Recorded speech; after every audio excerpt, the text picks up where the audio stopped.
Let's get this party started. Let's get this party started in here. Let's get this party started. Let's get this party started in here. What's up, tubers? Matt M. Roy back once again, and yes, finally back with a thrift store haul video. You guys have been asking for this for so long, and I haven't really found anything good until today. So, without further ado, let me turn you guys around. Oddly enough, the YouTube app that does the live streaming in my phone will not let me start with my camera, my rear camera. It only lets me start with the front facing camera. So, let's go ahead and give it a try. See if I can go ahead and turn this around and get started with what I found today. All right, everybody. So, I'm not going to be answering any questions right now. I'm going to go ahead and go through the items, and then I'll go ahead and answer your guys' questions, comments, queries, what have you. Hope everybody's having a fantastic day. We're going to go ahead and start over here. The first few things I found were these computer speakers. I picked these up at Best Thrift. Now, you guys have heard me talk about Best Thrift quite a bit on this channel. As a matter of fact, I checked in there a little earlier today, and that's when I picked these up. These are Harman Kardon computer speakers. Judging by the way they look, I am guessing from the mid to late 90s. You can see you got your volume knob there, which doubles as your on and off switch. Bass, treble. Headphone jack there. Looks like a little bass port there. Hello, how you doing?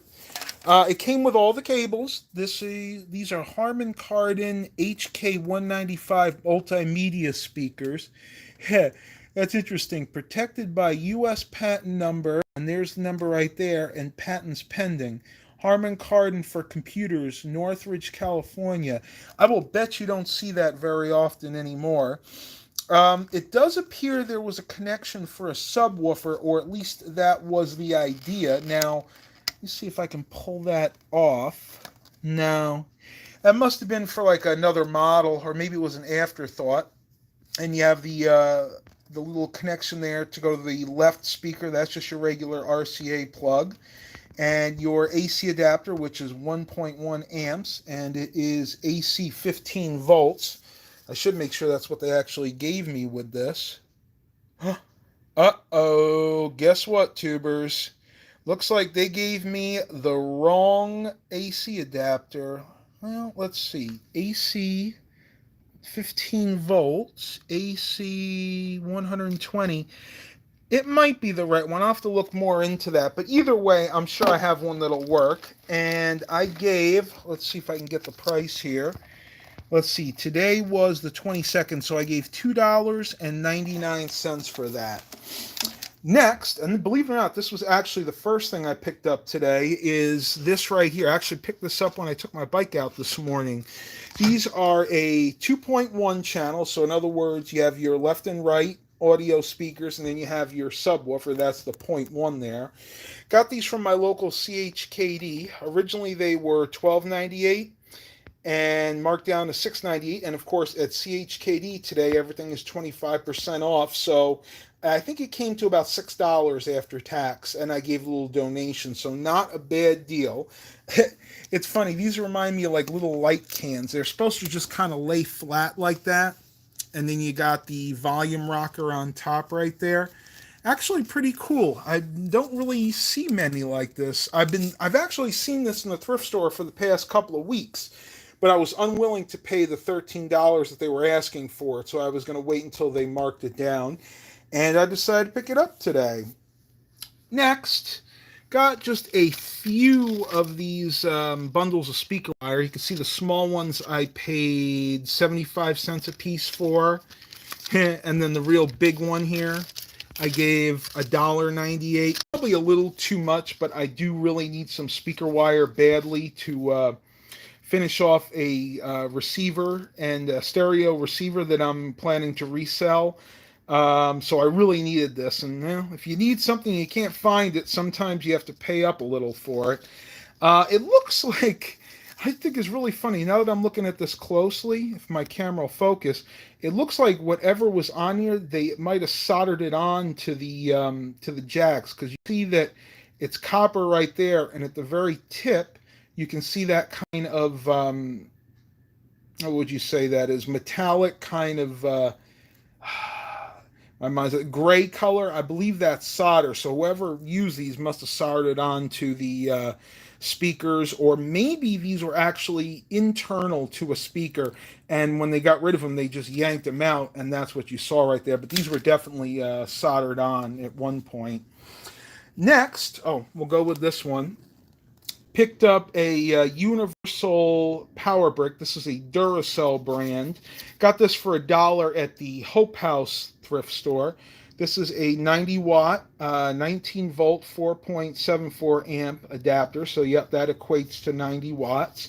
Looking at the tip on the end here, it looks like it originally had like multiple tips that you could change in and out. So you just pull it off like that, and the tip would let you change different size tips. But looking at this one, I'd say this was for like an older Gateway or maybe an Acer laptop.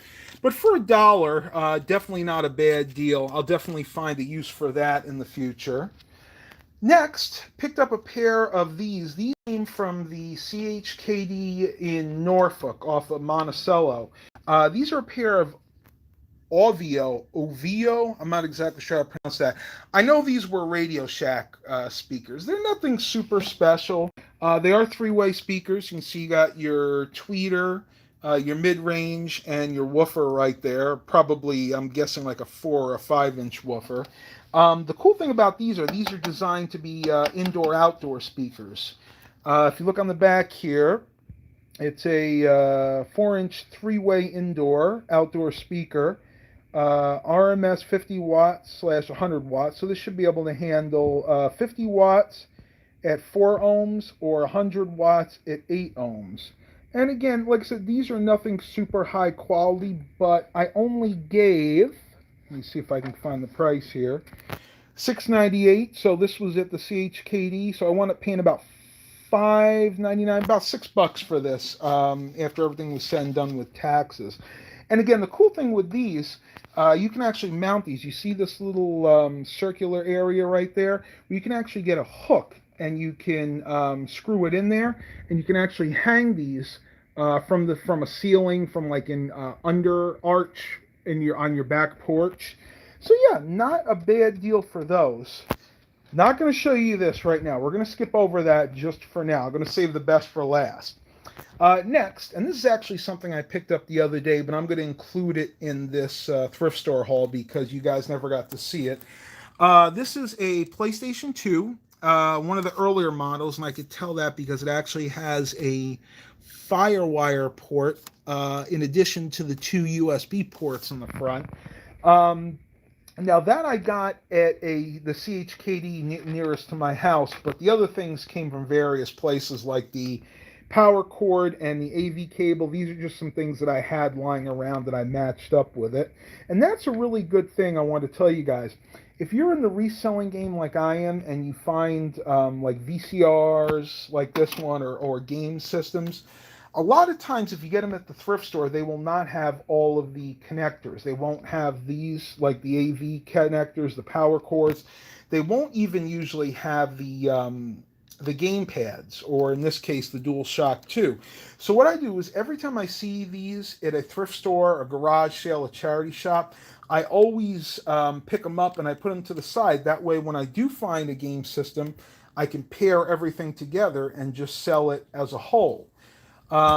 This particular controller actually came from a garage sale. I gave $1 for it. Had to clean the D-pads here a little bit. They were actually really, really disgusting. They had some kind of, I don't know what it was. It was really sticky every time I put my finger on there. Maybe the kids were playing with it and they were eating pancakes and got maple syrup on it. But a little Goo Gone did the trick, and this thing cleaned up nicely for $1.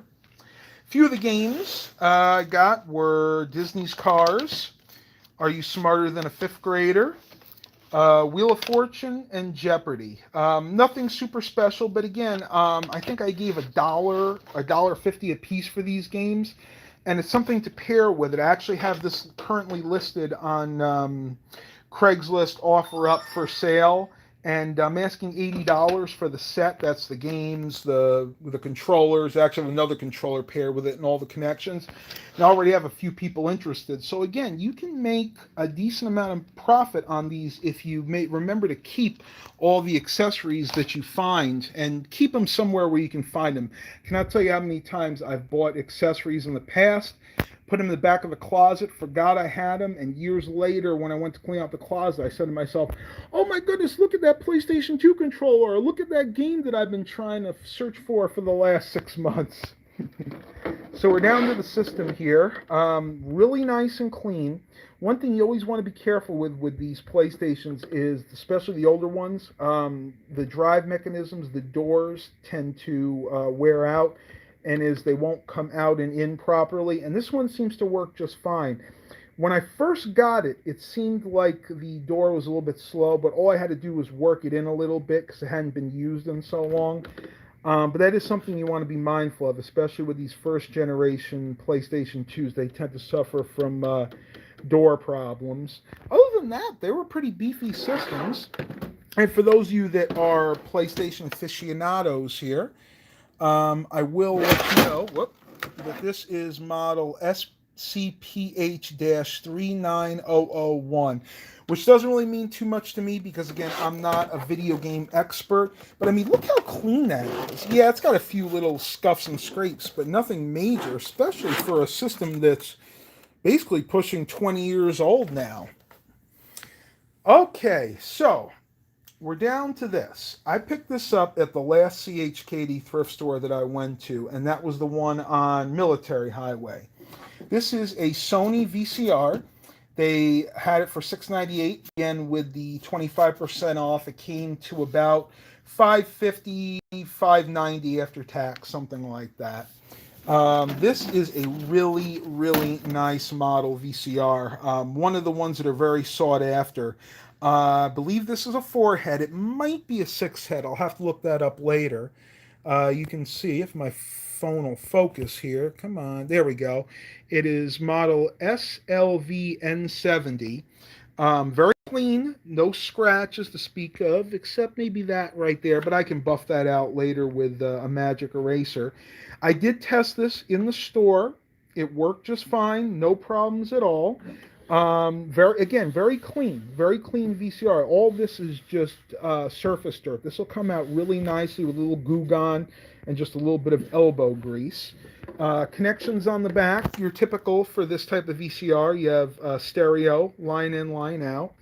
Got your UFH, VHF in and out, and then of course your RF unit that lets you switch from channel 3 to 4, which this side of it isn't really used much anymore. Most people that hook vintage VCRs up use the composite video, not the RF, and you guys can take a closer look at that if you want. Now, one thing I will let you guys know, 9 times out of 10, I would say 90% of the time when I get VCRs at the thrift stores, they do not have the remotes with them. And that is why I always keep a bag full of remotes that I've picked up. Most of the thrift stores in my area actually sell remotes for $1 a piece. And whenever I go in there, if I see a remote that I think that I'm going to use in the near future, I'll pick it up. Hey, it's only $1, right?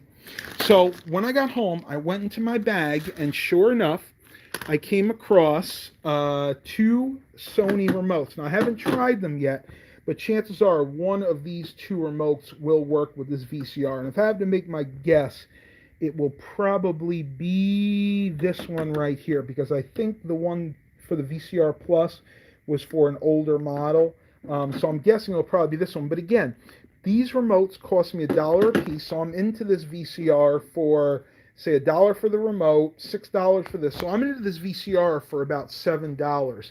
And once I clean it up, test it for the functionality, make sure everything works fine, I can list this for sale, and I can get $50 to $60 for this unit all day long. So again, there is profit to be had with vintage VCRs, vintage tech, VCRs, cassette decks, reel-to-reel systems, which are a lot harder to find now. All right, so again, I'm gonna hold off on that for right now. I know you guys want to see that, but I'm gonna save the best for last. Next thing I picked up is, you guessed it, another Auric vacuum cleaner. I'm going to tell you, our local CHKD thrift stores are by far and away my favorite of all the thrift stores in the area. They have all had these red Auric vacuum cleaners in for the last few weeks. And I actually talked to the manager at the one I picked this one up at. And she told me that they actually, a big company donated these to all the thrift stores. And actually they donated them to one of the thrift stores, I think one of the ones in Virginia Beach, and they just dispersed them out evenly among all the CHKDs. Now, this was probably about a month ago, and the reason I haven't purchased them yet, any of them yet, is because they were a little overpriced. They had them originally priced at like $80, which is ridiculous. But then they started marking them down incrementally. Every 2 weeks, they marked the price down. So it went from $80 to like $49 to $29, and then $29 went down to $19.98, and that's when I saw this one today. And with the 25% off, I wound up paying, now if you do the math, that would be about $15.50 odd cents with after tax, which is a great deal for these. Now this particular one isn't an industrial grade one. This is an Auric XL 2-speed. Extended life. And the way you can tell this was for industrial use is the fact that it's red. All the red Aurics were originally designed for things like hotels, office buildings, things like that. Now you might say, Matt, this vacuum looks like it's filthy. Well, it is. It is a little on the dirty side, but it's nothing that won't clean up. I think the reason that people didn't buy it is they're probably put off by all of this lint that looks like it's around the bag. But guess what, guys? It just pulls off. I mean, I literally spent about 5 minutes just pulling a little bit of the lint off, and the cover for the bag itself is actually in really, really good shape. Other than that, one other thing you want to check on these vacuums, especially the Aurics, you want to make sure that the rollers on the bottom are clean. And look at this, tubers. This roller actually looks like brand new. And one thing you can do to also check it, other than turning it on, that's the best way to check it, of course. But go ahead and just put your finger in there and spin it. Make sure it spins freely. See how it's spinning freely, no extraneous noises or anything like that. This is a vacuum that was taken very well care of and may not have seen a whole heck of a lot of use either. It is missing the accessory motor belt, which is not a big deal. I have tons of those lying around. As most of you guys know, I'm a huge Auric fan, so I keep a lot of Auric parts lying around. The side brushes are in good shape. Again, a little on the dirty side, but nothing that won't clean up. I was actually very impressed with this vacuum, and I like this one. This one is actually going to be a keeper. I'm not actually going to be selling this one, and the reason is this has the 2-speed motor, so this is actually good for things like floors. Basically what you would do is you'd put it on the first speed for floors and the second for carpets. Other than that, this really isn't going to need much work at all. Got a little storage pack there for the bags. It just needs a good cleaning. And I'll tell you, this is a great opportunity for those of you that might see them in your thrift stores. These vacuums, cleaned up, fully tested, resell in a good condition for about $60 to $80. So once they start marking these down, my goal is to go ahead and pick up a whole bunch of these, clean them up, and then list them for sale. Now, will I get a lot more? I don't know. As they get marked down, people are going to be more apt to pick them up and do the same thing, but I'm going to go ahead and try. So there's a lot of opportunity out there for you guys to make a little bit of extra money, and I've been in this reselling game for quite a while now, and I want to go ahead and give you guys some of my tips and a few of the tricks. A few of them I'm going to keep to myself. Sorry about that, tubers. All right, moving on.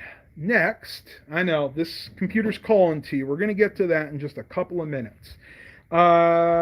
Few monitors. Again, nothing super special here. Nothing you haven't seen on my channel many times in the past.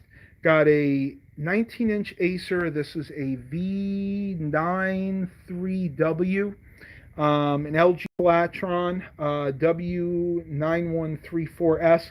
Both of these, actually, all four of these monitors are VGA only. They do not have any DVI ports on them. I didn't pay a heck of a lot for them. These I actually paid $10 a piece for, which was a little on the pricey side, especially considering they're 19-inch and they don't have DVI ports.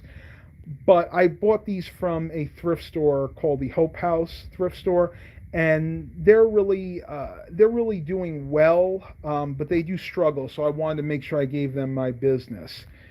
These two monitors here I got from where did I get these ones from? Best Thrift. These two came from Best Thrift. Again, 19-inch monitors, and the nice thing is these are both the same. These are both AOC monitors. Let me double check. I told you guys that these were VGA only, but I am not 100% sure. Let me double check myself here. Yeah, these are VGA only. And these are from, let me see if I can get a date on here. No manufacturer date for these. I don't know why. AOC is really bad about that. They do not always put the manufacturer dates on their monitors. But again, only gave $4 a piece for these. And that's one thing I really love from Best Thrift. Their monitors are really cheap. It doesn't matter what size the monitor is. It could be a 19-inch, could be a 17-inch, could be a 25-inch. They're always $4 a piece. So that's one really nice thing that I like from Best Thrift. Okay, let me go ahead and answer a few of these questions here. And go back a little bit. Everybody's saying hi. I386 says, I bet that IBM is an AMD K6. It is not. It is not. I'll show you guys what that is in a minute. Let me turn you around here.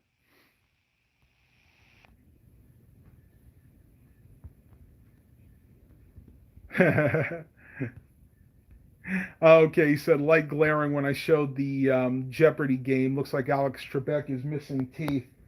Yeah, it wasn't a very good picture of him. I'm not sure who took that originally. Stephen Barber said that VCR has VCR Plus. Interesting. I'm going to try both remotes. Again, I'm not sure which one will work, but I can almost guarantee you one or the other will work. Stephen Barber goes, Oric was good. I never owned one. I'm a Kirby and Eureka fan. I like Kirby vacuums. They're a little heavy, a little on the heavy side. Paul Kane is an Electrolux man. We are too. Matter of fact, we own 2 or 3 Electrolux canister vacs. Fun fact, I've never owned an Electrolux upright. I've always wanted one, but never had the opportunity to buy one. Actually, that's not true. I had the opportunity, but the ones that I saw were really old and decrepit because people love those and they keep them forever. Hey, Mark Covington. Mark says, is there a chance Best Thrift may come to the peninsula? I'd like to see what Best Thrift is like. You know, I have heard that they're thinking of opening a second location, and if they do, chances are it will be on the peninsula. I don't know where. I'm guessing probably Hampton or Newport News. But I'm not 100% sure. It could be in Chesapeake, too, because you got to remember they're in Norfolk right now, so probably their best bet would be to go to the peninsula, to be honest with you, now that I think about it, because if they did it in Chesapeake, it would still be too close. Even if they opened it over in my area, that's only maybe 20 miles away. All right, tubers, you guys have waited long enough. Let me go ahead and show you guys this IBM Aptiva. All right, so here it is, the absolute best find of the day. I gave $10 for this. This also came from Best Thrift. If I waited till, let's see, if I waited till next week, I could have gotten it for $5, but I wasn't willing to risk it because chances are this one would have sold. Now, the first thing I noticed is there's a big piece of masking tape on here that says no hard drive. That's no problem. I have plenty of hard drives that will work in this computer. It is filthy. As a matter of fact, I probably shouldn't have this on my bed, but you know what? We'll press on. Starting from the top here, if I pull this little cover away, you can see it has a DVD-ROM CD drive, not a burner. So this is just a DVD-ROM and a CD reader. Unlike the PNP Pentium 3 computer, which actually is the opposite. That has a CD-ROM and a CD burner, but no DVD drive. You can see it's got your good old 3.5-inch floppy with the blue buttons that IBM so loved to use back in this era. That's your power button right there. So you got hard drive. I'm sorry, you got power. Interesting. Usually it's the opposite. The bottom one is the power LED, top one. I usually think of it as being the opposite of that. Well, as you guys can see from this, it is a Pentium 2 system, so it's a Pentium, not an AMD system, originally designed for Windows 98. And I find that a little odd because most Windows 98 computers that I've ever seen usually came with Pentium 3, so this must have been a very, very late Pentium 2. That's the only thing I can guess, but interestingly enough, it does have the original sticker here. So this is an IBM Aptiva E-Series 540. Let me try and get this as steady as possible. It has a 350 megahertz. Hang on, guys. My chat window's in my way. 350 megahertz Pentium 2 processor, 512 kilobytes of level 2 cache, 100 megahertz front side bus, which was pretty typical for a Pentium 2. 128 megabytes of RAM, expandable to 384 megabytes. I have no idea if this has been upgraded or not. It may have been upgraded since, so I'm not 100% sure. 10 gig hard drive, 4x DVD-ROM. When was the last time you guys saw a 4x DVD-ROM drive? That is definitely old school with the DVD video playback. And then a 56K V.90 voice data fax modem. Next, Windows 98 operating system. Yes, I did see somebody say first edition. Yep, probably is first edition. And a whole bunch of other stuff in there. I couldn't make out the date, but from what I gather, this is from either late 1998 or very, very early 1999. Now, going to the back here, and I'll try to do this as best I can. Somebody taped a power cord to this. Oh, very hard. You got your power supply up top. Interestingly, I never saw a power plug with a white back like that. Does have a power hard on and off switch, or a kill switch, which makes me think this may not be an original power supply. I don't remember the Aptivas having a power supply that had a hard kill switch on the back, so this could have been a replacement. Let me see if I can pull this off real quick so you guys can see the ports. I really wish they don't tape it like this, but they have to tape the computer shut now because unfortunately people have been opening them up and stealing the parts. Not very nice, if you ask me. Let me move these out of the way here. All right, so now that we got that out of the way, you can see you do have two USB ports up there, 1.1 of course, your keyboard, mouse, PS2 ports, two legacy serial ports, 1, 2 there, parallel port. You have your audio ports there, 3 of them, microphone, line out, or I'm sorry, yeah, microphone, line out, and then your headphone or speaker port.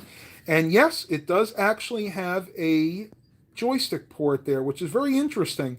Being that this is an IBM PC, I wouldn't have thought it would have it, but I think the Aptiva line was more geared towards the consumer market, so I guess it kind of does make sense that that was built into the motherboard. Down here we have some type of VGA card. I have no idea what it is. Maybe we'll open this up in a minute if I can get a screwdriver and see. And then you have a modem. Now, if I look up here, the reason I'm dating this to 1998 is because you can see right there, it says copyright 1981 to 1988 IBM. So the latest copyright on here is 1998. So I just have to assume that that's probably when this was manufactured. Now here's a manufacture date right here. If you guys know your date codes, you could probably decode that for me.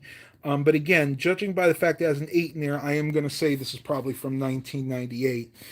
Manufactured for IBM Corporation, Armonk, New York, not very far from where we used to live. And there's that dreaded assembled in Mexico. That had a lot to do with the NAFTA deal that President Clinton implemented back in the mid 90s. That's why a lot of products, a lot of electronics were assembled and manufactured in Mexico at that time. And even towards today, there's still quite a few that are made there as well. All right, so I see a few people commenting. Yes, I see it.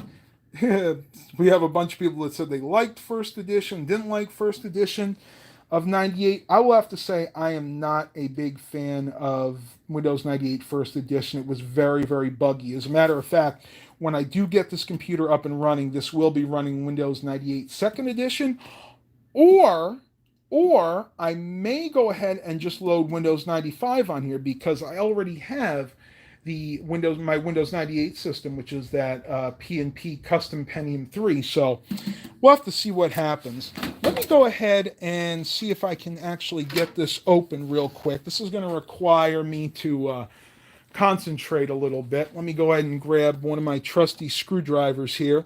I love this set. Got this from Lidl about 6 months ago for like $5-6.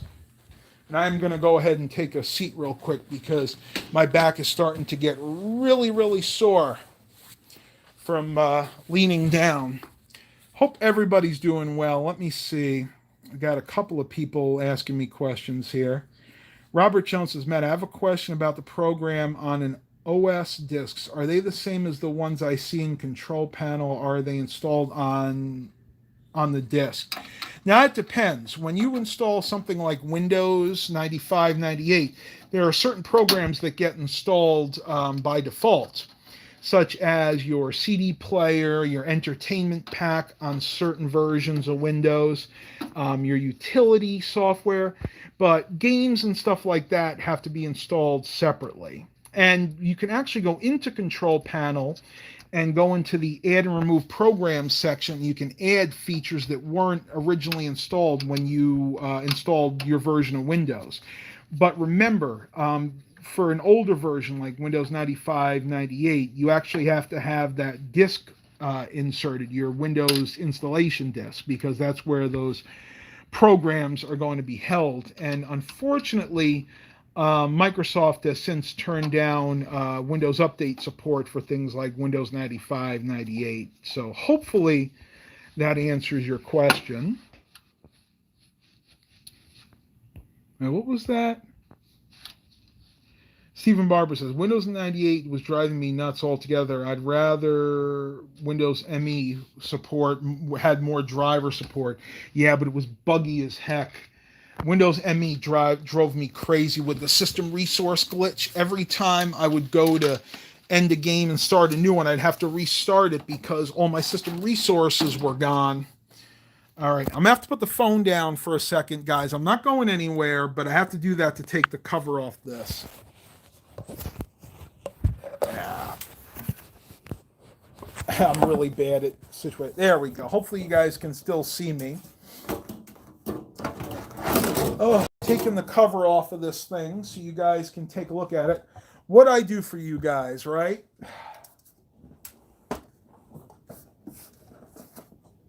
All right. All right, we got it open. Let's have a look inside. Turn you guys around here. All right, so this is inside of the IBM Aptiva, and as I figured, it is a slot 1 processor. Let's see if it's the original one. It'll say right on here. You guys may not be able to see it, but yes, it is. It is a 350 megahertz Pentium 2. Basically, let's see what video card's in there. It is an NVIDIA Riva 128 2X AGP card, model CT6730. Very interesting. Not a card I would have expected to be natively in this computer. We do have a bent pin there, so somebody's been playing around in here at one point. What is this? Okay, this is the jumper for the Okay, yeah, this is the jumper that goes from the modem to the sound card that's built into the motherboard there. So, yes, that tells me that this is the original modem. This is not something that somebody added. Now, my question is, was this RAM upgraded? And judging by the looks of it, yes, because I can actually see the 128 megabyte stick of memory there, which is what this system shipped with. But you can see there are two more dim RAM cards right there. I can't talk right now. I'm sorry, guys. PC 133 card. So yes, this has definitely been upgraded at some point. All right, tubers, that is it. I've rambled on long enough. You guys got a little glimpse into this IBM Aptiva computer. Definitely going to be showing this in the near future. I hope you guys really enjoyed this. Let me go ahead and see if there's any more questions I can answer for you. Turn you guys around here.